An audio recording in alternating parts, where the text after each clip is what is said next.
Hey, it's Mark here with Lucky Hat Outdoors, and today Jeremy and I are going to go over the 2016 Hobie Outback with the Mirage drive system, and then we're going to tell you what we like and we don't like about it and kind of give you an idea of why we purchased this particular boat.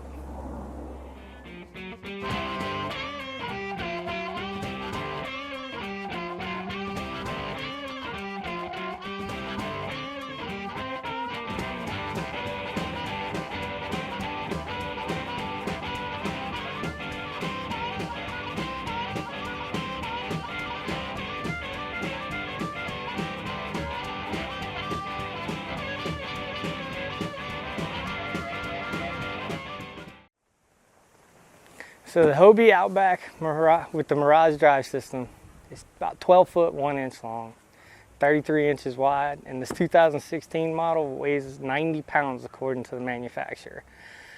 Now the older models might be slightly heavier, so don't get too wrapped around the weight because each year they change the model ever so slightly. From the front, you got the big front hull. It's nice, it's spacious, it's well sealed, and it'll give you access to pretty much almost the rest of the boat all the way back to the next hatch. Stepping back from behind there is where the Mirage drive system sits. This is a really neat design system. As you can tell, it just goes back and forth, but yet it propels your boat forward. I don't claim to be an engineer or understand how they design these things. They work very effectively. And according to what I've been reading on Hobie's webpage, in 2017, they came out with the all new Mirage 180, which means they put a reverse in it. Really cool. I can't wait to see it myself. If we come back just a little further, they've got these nice molded in areas with cup holders. And inside the molded in area, if you can see, there's a port on each side.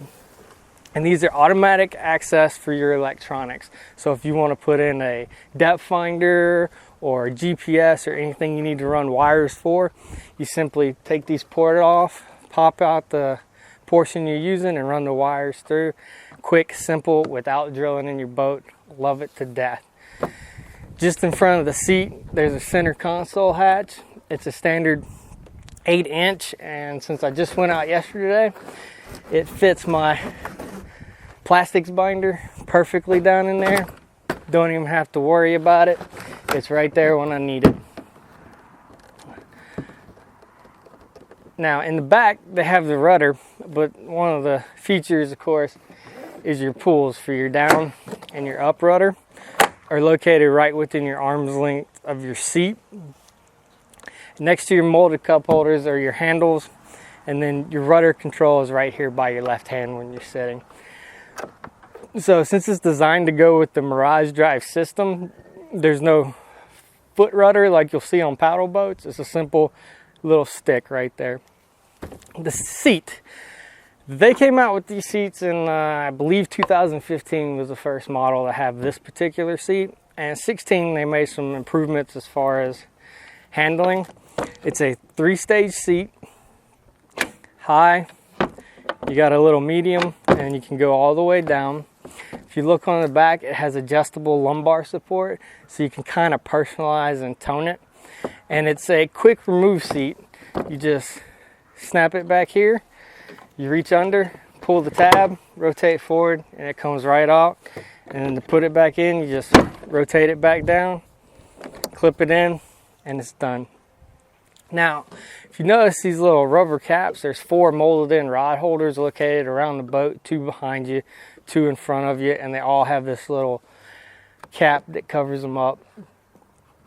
They have a molded in paddle holder with bungee that comes with it, and they have a nice spacious cargo area with 2 scupper holes, and behind the cargo area you have another 8-inch hatch which gives you access into the hole in the back portion here.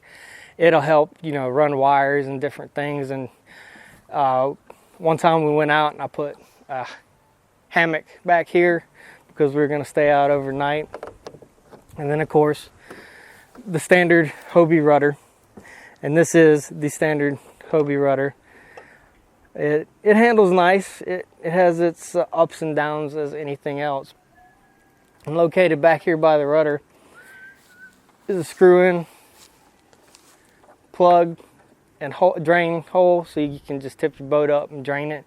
It's really nice, located in the back. Just remember, when you're storing it, have it out. As soon as you're done storing it, put it back in before you move the boat. Don't want to lose that. It's a cheap piece, but it's kind of important. That's the quick overview of the 2016 Hobie Mirage Outback. So I've had my Hobie for a year and a half now. I've had it since a year now, and you've had yours for several months. So I'll let you go ahead and start, since you're the new Hobie user. What do you like about this boat? Well, we'll just start right here where I'm already located. The Mirage Drive, just the fact that instead of trying to paddle all day and your upper body getting tired on top of having a cast, and I can just use my feet, it allows me to go out and kind of search and be moving longer than when I had a paddle boat. I used to have to take breaks and kind of chill back for a little while to make sure I had enough energy to get home. It's using one of the larger muscle groups in your body, so I just enjoy that ability alone. So we learned that lesson when we went to Grand Isle. You know, I bought this kind of on a whim. I sold some rifles. I actually moved some money around to get one of these, and you guys were kind of ambivalent about paying $2,500 for a kayak. And we went to Grand Isle last June, and I was able to move from point to point to point to point and hammer away, and ended up with a limit of redfish. And you guys were, well, let's be honest, you were sucking wind. Oh yeah, I was sucking wind. I think I had the cheap. I've had this out we went out yesterday in 22 mile per hour winds, and I'll admit, in my native, I couldn't keep up. I couldn't stay in position. I've been out in extreme winds with this, and I have GPS on mine, and I can tell you that the Mirage Drive with the standard fins can do 4 miles per hour into the wind. So that's actually, well, I mean, that's the heart of the boat. If you're paying for a Hobie, that's what you're paying for, in my opinion. Well, I mean, yeah, you're paying for the speed and that, but also with me, there's a little bit of comfort I'm paying for too. The Hobie seat, if you just stick it up here, it is a comfortable seat. I wouldn't say it's probably not the most comfortable seat on the market, but as far as spending 5-6 hours on the water, this seat gets the job done. I have it adjusted personally to myself, so I can sit back and relax, and I don't feel like I've been powerlifting 80-pound bags of concrete all day. I feel like I've been sitting in a chair versus doing anything crazy. Mine is a year older than yours, and the seat is actually one of my complaints. I love the seat comfort-wise, but you demonstrated earlier taking this out. I can't do that. If I take my seat off, I can never get it back on. It doesn't want to latch in as well. It has slipped off the track while I was fishing before. It has collapsed from the high position. So I must have gotten one of the prototype seats, because it is comfortable once I get it locked in, but the ability to lock it and unlock it has been just hasn't worked out for me, to the point that I don't even take it out of the boat anymore. I just fold it down, run a bungee cord across it, and call it good. What I love about this boat, in comparison to the other things I've used, is the stability. I am not a steady guy, and the fact that I can stand up in this thing is, I mean, for me, that's almost worth the money right there. Just the ability to stand up, to look, to see, to cast, to relieve yourself on a 6-hour day on the water. I mean, that's a big deal for me. But this isn't super, super crazy stable, because, as you know from Grand Isle, I've taken a swim. I've flipped one of these before too. So it's nice to be able to stand up, but I wouldn't treat this thing like a pro angler. My other kind of negative is I have the over the truck rack. So I car top mine everywhere I go. And at 90 pounds, I believe mine, the older one, is 95, unloaded. So 95 stripped, just the hull is 95 pounds. I have to lift 100 pounds plus over my head every time I load. And it gets a little bit annoying. But I don't have the rack on top, but even the 90 pounds is a good amount of weight to be lifting in and out, especially after 6-7 hours on the water. You know, you go out, you do a 5-hour trip, come back in, rest a while, and go back out. You're still burnt by the end of the day. And getting this thing from the ground to the truck bed can be a challenge. I'm not even going to fight you on that. One of the things I kind of like, though, compared to some other yaks, is how easy accessible my gear can be in this, and how, you know, the cup holders right here. We've got little side pockets as well, and these little grooves. Just I feel like everything is right there within arm's reach.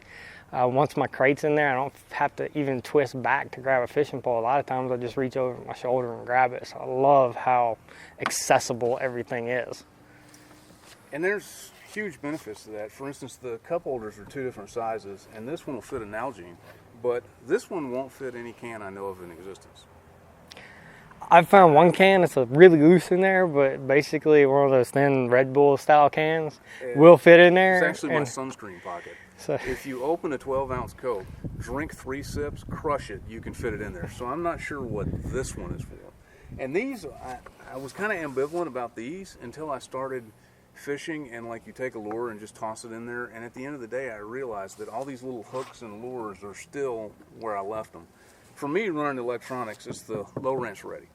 And I run Hummingbird, but with just an adapter, I was able to wire the entire thing to include GPS transducer. I mean, and that's the big hole in the front, and then 2 hatches, and then under the seat is the transducer, is another scupper that runs for your transducer. And wiring my my sonar was amazingly simple thanks to the low wrench ready system. Yeah. So overall, $2,500, and you're more of a cheapskate than I am. $2,500, is it worth the purchase? I have to say yes. As a cheapskate as I am, $2,500 is worth it for this boat. If it's not just for the fact of the drive, the stability, the comfort.